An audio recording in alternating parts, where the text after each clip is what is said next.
ত্রয়োদশ জাতীয় সংসদ নির্বাচন ও গণভোটে যারা পোস্টাল ব্যালট ভোটাধিকার প্রয়োগ করবেন তাদের ব্যালট 12 ফেব্রুয়ারি বিকেল 4:30টার মধ্যে না পৌঁছালে সেসব ব্যালট গণনা করা হবে না বলে জানিয়েছে নির্বাচন কমিশন। শনিবার নির্বাচন কমিশনের সংবাদ বিজ্ঞপ্তিতে এই তথ্য জানানো হয়। নির্বাচন কমিশন থেকে যুক্ত হচ্ছেন সহকর্মী মানিক শিকদার। আমরা সরাসরি চলে যাচ্ছি তার কাছে।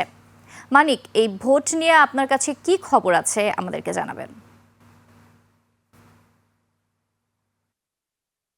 নির্জনা, নির্বাচনের আর মাত্র 18 দিন বাকি আছে, অর্থাৎ 18 দিনের দিন হচ্ছে নির্বাচন অনুষ্ঠিত হবে এবং এই নির্বাচনকে কেন্দ্র করে ইতিমধ্যেই কিন্তু প্রচারণা শুরু হয়েছে। আপনি জানেন যে দেশ জুড়ে এই প্রচারণা শুরু করেছে, বিশেষ করে বিএনপি, জামায়াত এবং অন্যান্য যে দলগুলো আছে তারা কিন্তু নির্বাচনী প্রচারণা চালিয়ে যাচ্ছে। এর মধ্যে যে বড় ঘটনাটি আমরা দেখতে পাচ্ছি যে বিভিন্ন দল বিএনপি এবং জামাত তারা পরস্পর বিরোধী আচরণবিধি লঙ্ঘন করছে এমন অভিযোগ কিন্তু তারা করছেন।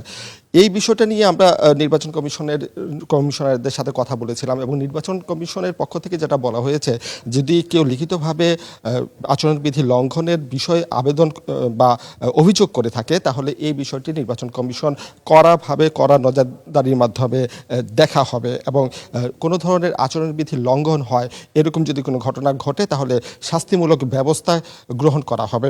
আরেকটি বিষয় যে আপনি জানেন যে পোস্টাল ব্যালটের মাধ্যমে ইতিমধ্যে প্রায় 15.5 লাখ প্রবাসী এবং বাংলাদেশে যারা পোস্টাল ব্যালটে নিবন্ধিত হয়েছেন তাদের ভোটগুলো, বিশেষ করে প্রবাসীদের ভোটগুলো 25 তারিখের মধ্যেই আসলে ভোট দিতে হবে এবং পোস্টাল ব্যালটটা তাদেরকে ডাকযোগে পাঠাতে হবে এবং সেই পোস্টাল ব্যালট 12 ফেব্রুয়ারি বিকেল 4:30টার মধ্যে নির্বাচন কমিশনের কাছে পৌঁছাতে হবে। অর্থাৎ 17 দিন সময়ের মধ্যেই কিন্তু এই পোস্টাল ব্যালটটি পৌঁছাতে হবে।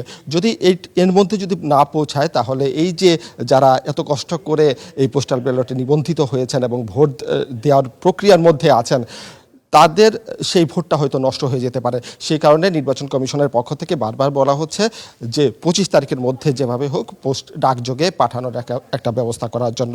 তো নির্জনা, এই ছিল আমার কাছে এখানে থাকা সর্বশেষ তথ্য।